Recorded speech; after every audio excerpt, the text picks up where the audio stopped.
오늘 우리에게 주시는 하나님의 말씀 시편 139편 7절에서 12절 그리고 23절과 24절의 말씀입니다. 7절에서 12절 그리고 23절과 24절의 말씀, 제가 먼저 7절 읽도록 하겠습니다. 내가 주의 영을 떠나 어디로 가며 주의 앞에서 어디로 피하리이까? 내가 하늘에 올라갈지라도 거기 계시며 수월에 내 자리를 펼지라도 거기 계시니이다. 내가 새벽 날개를 치며 바다 끝에 가서 거주할지라도 거기서도 주의 손이 나를 인도하시며 주의 오른손이 나를 붙드시리이다.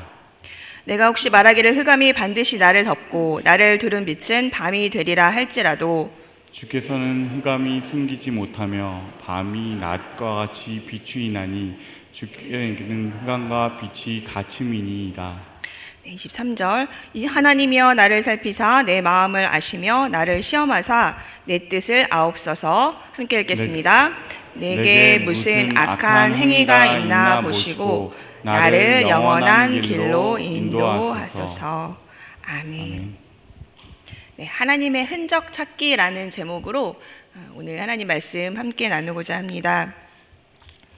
여름을 지나면서 우리 모두 저마다의 삶의 흔적들을 안고 이 자리에 있으실 거예요. 여행지에서 찍었던 사진, 그 안에 미소, 혹은 몸이 다쳤으면 그 안에 남은 상처, 그리고 그날의 기억들. 이 흔적이라는 것은 사진 속에서만 남지 않고 우리의 마음에도 남겨지죠. 그래서 웃음이 가득한 날도 있었고, 또 누군가는 이 여름에 사랑하는 이를 떠나보낸 그 슬픔과 또 공허함이 남겨져 있는 분들도 계실 거예요. 이혜인 수녀님의 시 가운데서 흔적이라는 시가 있어서 읽어드리려고 합니다. 사랑하고 나면 남는 것은 상처가 아니라 흔적이었습니다. 그 흔적은 아프지 않고 은은한 향기처럼 내 안에 남아 나를 살게 했습니다. 우리는 모두가 우리의 인생의 흔적들을 상처가 아니라 사랑의 흔적으로 기억하기를 원하는 것 같아요. 그리고 또 한숨이 아니라 은은한 향기로 기억을 하고 싶어 합니다. 그 길이 어디서 시작이 될까 생각해 보면 바로 내 삶 속에서 하나님의 흔적을 발견하는 것입니다. 그리고 그 흔적을 발견하는 것은 하나님의 임재를 찾아가는 길이라고 할 수 있어요. 내 삶의 자리마다 특별히 그 고통의 순간에서, 고통의 자리에서 그 자리에 하나님이 함께 하셨네 라는 하나님의 흔적을 발견할 수 있다면 그것은 더 이상 아픔의 자리나 상처의 자리, 고생의 자리가 아닌 은은한 향기가 나는 그 사랑의 자리로 바뀔 수 있다는 거예요. 내가 지나온 자리에 하나님이 함께 계셨는가? 나는 내 삶의 모든 자리에 하나님이 함께 계셨음을 믿는가? 이렇게 질문하면서 하나님의 임재를 찾기 위해서 우리의 삶을 돌아보고 이렇게 성찰하는 것이 우리의 삶을 통합하고 또 재해석해가는 아주 좋은 영성 훈련이에요. 소망한 길은 오늘 말씀을 통해서 여러분의 삶의 자리마다 하나님의 흔적을 발견하시고요. 혹시라도 상처나 고난으로 남아있는 자리들은 은은한 향기를 내는 그런 사랑의 자리, 주님의 임재의 자리가 되기를 예수님의 이름으로 축원합니다. 오늘 본문 시편 139편에서 다윗은 모든 상황 속에서 하나님이 함께 하신다는 사실을 깨닫습니다. 그리고 그 하나님의 임재는 고난 중에서도, 억울한 상황 속에서도, 심지어 가장 어두운 밤에도 변함이 없음을 고백하고 있어요. 어디에서나 함께 하시는 하나님, 저희 7절의 말씀 함께 읽어보도록 하겠습니다. 시작. 내가 주의 영을 떠나 어디로 가며 주의 앞에서 어디로 피하리이까? 여기서 이제 떠나다라는 단어, 이 할라크라는 단어인데요. 이거는 단순히 이제 걷거나 움직여서 멀어진다는 것이 아니고 자리에서 벗어나는 것. 그러니까 관계에서 이탈한다는 뜻이에요. 그러니까 의도적으로 멀어지는 거예요. 그러니까 이 시인은 이렇게 고백을 하는 것입니다. 내가 일부러 하나님을 피하려 해도 그분이 나를 놓지 않으신다.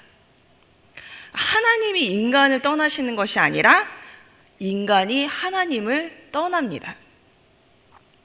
그리고 그는 하나님의 임재를 계속해서 8절에서 이렇게 노래합니다. 내가 하늘에 올라갈지라도 거기 계시며 스올에 내 자리를 펼지라도 거기 계시니이다. 여기서 이제 하늘은 인간이 상상할 수 있는 가장 높은 곳이죠. 그리고 스올은 죽음과 어둠이 있는 인간이 상상할 수 있는 가장 낮은 곳이에요. 그러니까 그 가장 높은 곳부터 가장 낮은 곳까지 그 수직적인 공간, 그 공간에 하나님이 함께 하심을 고백하고 있어요. 또 9절과 10절에서는 이렇게 말하고 있습니다. 함께 읽어볼까요? 내가 새벽 날개를 치며 바다 끝에 가서 거주할지라도 거기서도 주의 손이 나를 인도하시며 주의 오른손이 나를 붙드시리이다. 네, 이 새벽은 동쪽의 끝에서 밝아오죠. 그리고 바다 끝은 서쪽을 말합니다. 인간이 도달할 수 있는 가장 먼 동쪽과 서쪽을 이야기를 합니다. 새벽 날개를 치며 바다 끝에 거주한다는 것은 내가 생각할 수 있는 가장 빠른 방법으로 도망친다라는 의미가 될 수 있습니다.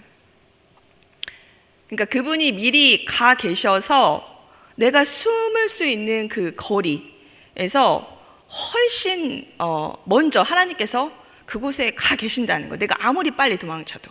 네. 주님의 오른손이 나를 붙드신다. 단순히 그 손을 놓지 않는 것이 아니라 강하게 움켜주시는 하나님의 힘과 능력으로 우리를 인도해 내시고 우리를 안전하게 지키고 보호하신다는 것입니다. 예수님도 약속하셨어요. 요한복음 14장 17절 18절에 보면 그는 진리의 영이라 세상은 능히 그를 받지 못하나니 이는 그를 보지도 못하고 알지도 못함이라. 그러나 너희는 그를 아나니 그는 너희와 함께 거하시며 또 너희 속에 계시겠습니다. 내가 너희를 고아와 같이 버려두지 아니하고 너희에게로 오리라. 예수님은 성령님께서 우리와 함께 거하실 뿐만 아니라 우리 속에 거하실 것이라고 약속을 하셨습니다. 고아와 같이 버려두지 않으시겠다. 그런데 사랑하는 여러분, 정직하게 말하면 그 하늘과 수월의 깊이만큼 동쪽 끝과 서쪽 끝이라는 그 넓이에서도 누구보다 우리를 꽉 움켜주시는 하나님, 그 하나님이 멀게 느껴질 때가 있다라는 거죠. 하나님의 흔적이 그 어디에도 없는 것 같다고 느껴지는 그 시간이 우리에게 이제 고통으로 다가오기도 하는데, 이거는 마치 이제 어린아이가 엄마가 있는데 눈에 보이지 않으면 울죠. 예. 그 고통을 느끼면서 오는 갓난아기와 같아요. 이 분리라는 것이, 이 분리 감각이라는 것이 사실 인간에게 고통이거든요. 예. 그래서 한 1년 6개월 정도만 이 아기가 엄마와 완전한 일체감을 느낀다고 해요. 그리고 나서는 이제 아이가 낯을 가리기 시작하고 그때부터 분리 감각이 시작이 되는 거죠. 그래서 C.S. 루이스는 그 고통의 문제라는 책에서 인간의 이러한 고통이 바로 하나님과의 분리에서 일어나는 문제라고 이야기를 합니다. 즉, 고통은 타락의 결과이며 인간이 하나님으로부터 자율적으로 분리되려고 한 데서 비롯되었다. 인간은 자유의지를 선물로 받았죠, 저희가. 그런데 그 자유로 하나님을 거역하고 자신만의 길을 가려 했습니다. 그래서 이 타락 때문에 죄와 고통을 세상에 들여오게 했고, 또 고통은 하나님의 창조 원리 안에 원래 있었던 것이 아니라 이러한 인간의 반역으로 인해서 세상에 들어온 2차적인 결과이다. 그래서 하나님은 이 고통을 통해 인간을 다시 부르신다. 이렇게 C.S. 루이스는 해석을 하면서 고통은 하나님의 확성기다 라고 이야기를 합니다. 하나님은 우리의 쾌락 속에서는 속삭이시고 양심 속에서는 말씀하시지만 고통 속에서는 외치신다. 고통은 하나님의 확성기다. 이렇게 C.S. 루이스 말하고 있습니다. 그러니까 여러분, 고통은 벌이 아니라 하나님께서 다시 하나님께로 부르시는 일종의 신호인 거예요. 예, 다윗이 인간이 느끼는 이 절망을 이제 흑암으로 비유를 하고 있습니다.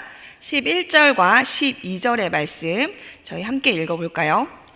내가 혹시 말하기를 흑암이 반드시 나를 덮고 나를 두른 빛은 밤이 되리라 할지라도 주께서는 흑암이 숨기지 못하며 밤이 낮과 같이 비추이나니 주에게는 흑암과 빛이 같음이니이다. 여기서 이제 말하는 흑암과 빛은 단순히 시간의 차이가 아니라 인간이 느끼는 절망과 소망을 상징을 하는 것입니다. 우리에게는 밤이 있지만 하나님께서는 빛뿐입니다. 우리가 느끼는 가장 어두운 순간에도 하나님께서 함께하고 계신다는 사실입니다. 사실 하나님의 임재를 이 모든 공간에서 느끼고 경험하는 다윗이 이 시편을 쓴 것은 사실 그가 아주 큰 억울함 속에 있었을 때예요. 그것이 이제 19절에 나와 있는데, 원수들이 자신을 해하려 하고 불의가 세상을 덮는 것과 같이 보이는 그런 상황입니다. 그래서 19절에 보시면 하나님이여 주께서 반드시 악인을 죽이시리이다. 피 흘리기를 즐기는 자들아 나를 떠날지어다. 그때 그러한 상황에서도 다윗은 자신의 마음을 살피며 하나님께 간절히 기도를 하고 있어요. 23절, 24절에 보시면 하나님이여 나를 살피사 내 마음을 아시며 나를 시험하사 내 뜻을 아옵소서. 내게 무슨 악한 행위가 있나 보시고 나를 영원한 길로 인도하소서. 이것은 단순한 억울함이 아니라 자기 마음을 하나님 앞에 완전히 열어놓는 고백이에요. 원수의 위협과 불의가 자신을 삼키려 하지만 그래서 하나님께 그 상황 속에서 솔직히 토로합니다. 도망가거나 숨는 대신에 마음 깊은 곳까지 하나님께 열어 보이는 그 하나님의 임재를 경험하기 위해서 하나님 앞에 간구하는 거죠. 이것이 바로 우리가 하나님이 계시지 않는 것 같아서 고통을 느낄 때 우리가 할 수 있는 기도예요. 하나님의 임재 찾기는 하나님 앞에서 자신의 마음을 정직하게 열어 보이며 악한 행위가 있는지 없는지 나 자신을 점검하는 그 태도부터 시작을 해야 합니다. 말씀을 준비하면서 제가 하나님의 부재를 정말 오랫동안 느끼고 그것에 대해서 꺼내고 싶지조차 않았던 그 순간들, 근데 하나님께서 다시 찾아오셔서 하나님 어떻게 함께 하셨는지에 대한 그 기도를 했던 순간이 떠올랐어요. 그때는 이제 제가 신학교 들어가기 전인데 너무 가장 이제 모든 시간들이 어둡고 내 삶이 해석이 되지 않고 또 억울한 일을 당하고 문제는 이 상황을 견디면서 이것을 아무도 이해하는 사람이 없을 것 같은 그런 상황들이 있었습니다. 그래서 제가 그 작은 이제 공동체 안에 있었을 때 일인데, 하나님, 제가 이 상황을 통해서 배워야 할 게 있다면, 제가 정말 잘못한 게 있다면 알게 해주세요. 하나님의 뜻 가운데 있게 해주시고 절대로 저의 마음대로 이곳을 떠나지 않게 해주세요. 그렇게 참 많이 기도를 했습니다. 그런데 그 시간들 그냥 견뎌야 되는 시간이었던 것 같아요. 다행히 그 시간들 견디고 이제 꽤 시간이 흐르고 나서 그것에 대해서 다시 그 자리로 돌아가서 이제 기도를 하고 싶거나 그러지 않을 정도로 굉장히 힘든 기억으로 저에게 남아 있었어요. 그런데 이제 엉뚱한 곳에서 하나님께서 그것을 다시 꺼내서 기도할 수 있는 그 인도하심이 있었던 시간이 있어서 제가 용기를 내서 지금 하나님 이거 기도하기 원하시는구나 하면서 기도를 하는 순간이 있었어요. 그래서 하나님 어디 계셨어요? 하나님 안 계셨잖아요, 저랑. 그때 저를 변호해 주시지도 않고, 저 그냥 그 시간 혼자 견딘 것 같습니다. 그러면서 그 기도를 하면서도 막 한참 동안을 제가 요나처럼 막 도망치는 거예요.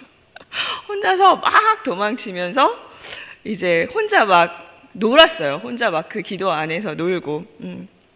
그렇게 한참을 떠나서 제가 엄청나게 요나의 마음이 너무나 이해가 되더라고요.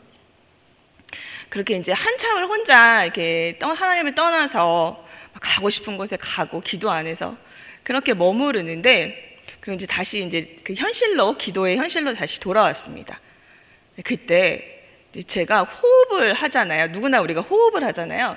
근데 그 호흡이 갑자기 코끝에서 느껴지는 거예요. 숨을 쉬는 제 자신이 느껴지는 거예요. 하나님이 이 호흡처럼 함께하고 계시는구나.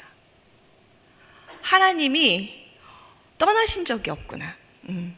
이 숨결만큼 가까이 계셨구나. 하나님이 저를 떠난 것이 아니라 제가 하나님을 떠나 있었더라고요. 요한복음 3장 8절 말씀을 보니 바람이 임으로 불매 내가 그 소리는 들어도 어디로 와서 어디로 가는지 알지 못하나니 성령으로 난 사람도 다 그러하니라. 하나님께서 자신의 생명, 숨을 불어넣으셔서 우리가 살아있는 존재가 되게 하셨잖아요. 그 호흡처럼 하나님께서 우리와 매 순간 함께 하신다는 사실입니다. 그렇기에 우리의 숨결조차 하나님의 흔적이고 하나님의 임재의 자리라는 것을 기억하실 수 있는 여러분 되시길 주님의 이름으로 축원합니다. 네, 사랑하는 여러분, 말씀을 정리하고자 하는데요. 우리 삶에 하나님의 함께 하심의 흔적, 하나님의 임재, 우리가 너무 사모하시죠. 그런데 우리의 본성이 그 동시에 하나님을 떠나려고 하는 그러한 죄성이 있다라는 것을 우리가 인지해야 합니다. 내 의지와 상관없이 그렇게 돼요. 나중에 보면 내가 그랬구나. 하나님 함께 하셨는데. 그 임재를 다시 기억하고 그 임재 안에 있는 것, 그 호흡 안에 있는 것, 그것이 바로 여러분이 계신 이 예배 자리입니다. 오늘 특별한 은혜가 없었어. 그냥 그랬어. 라고 할지라도 주님의 오른손이 여러분을 붙들고 계시기에 여러분께서 이 자리에 계심을 믿으시기 바랍니다. 그리고 매일의 삶에서 하나님의 그러한 그 흔적을 발견하기 위해 그 의식적으로 하나님의 임재를 찾아가는 그 훈련을 하실 수가 있는데요. 오늘 바로 그 다윗이 했던 그 기도예요. 시편 139편 23절 24절 저희 다시 한번 읽어볼까요? 시작. 하나님이여 나를 살피사 내 마음을 아시며 나를 시험하사 내 뜻을 아옵소서. 내게 무슨 악한 행위가 있나 보시고 나를 영원한 길로 인도하소서. 네. 이 말씀을 가지고 여러분 하루를 마감하면서 하시면 좋습니다. 그리고 이러한 질문들을 가지고 하나님 앞에 머무시면서 하루의 삶을 되돌아보시는 거예요. 하루를 돌아보시면서 던질 수 있는 질문, 오늘의 삶 가운데 가장 감사했던 순간은 언제인가? 한 번은 있으실 거예요. 그 순간 나의 반응은 어떠했나? 그리고 두 번째, 오늘 하루의 삶 가운데 가장 힘들었던 순간은 언제인가? 그 순간 나의 반응은 어떠했나? 그리고 세 번째, 오늘 하루의 삶 가운데 하나님이 함께 계신다고 느꼈던 순간은 언제인가? 그것은 어떤 느낌이었나? 여러분이 그 힘든 하루를 보내시고 나서 그냥 잠자리에 드시면요, 아침에 일어나면 그 무거움이 그대로 내 몸 안에 있는 거를 느끼실 거예요.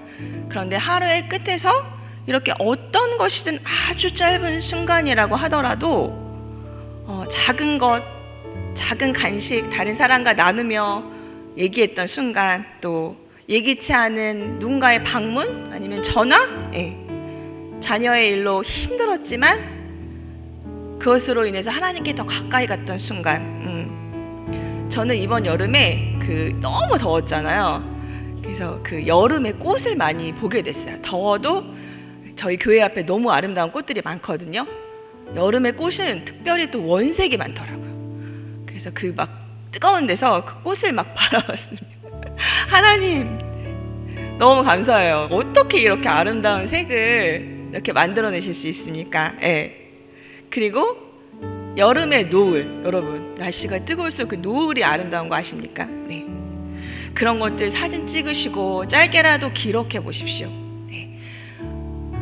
요즘에는 이제 SNS 그런 곳에서 많이 기록할 수 있잖아요. 노트에 기록하기 힘드시면 그냥 누워서 핸드폰으로 기록하셔도 좋습니다. 바로 그 순간이 여러분의 기도가 되고요. 하나님의 흔적을 찾고 임재 안에 머무는 시간이 됩니다. 여러분 매일 하시면 좋은데 일주일에 3번 혹은 일주일에 1번, 한 달에 1번이라도 하시면 좋아요. 돌아가고 싶지 않은 기억일지라도 다시 하나님의 말씀과 함께 돌아가 보십시오. 그리고 그곳에서 하나님의 임재를 다시 만나십시오. 하나님의 임재는 우리 삶의 모든 순간, 모든 공간에 함께 하십니다. 나를 지으셨고 나의 일어섬을 아시고 나의 생각을 아시는 하나님, 하늘에도 계시며 수월에도 계신 하나님, 내가 새벽 날개를 치며 바다 끝에 거주할지라도 거기에서도 나를 붙드시는 하나님, 하나님의 오른손, 그 하나님의 임재를 우리가 서로에게서 발견하고 나눌 수 있기를 간절히 바랍니다. 사도 바울이 고백했어요. 내 몸에 예수의 흔적을 지니고 있노라.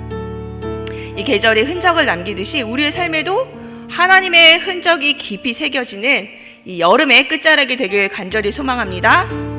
고통의 흔적도 사랑의 흔적이 되며 은은한 하나님의 임재의 향기를 서로 나눌 수 있는 저와 여러분 되실 수 있기를 주님의 이름으로 축원합니다.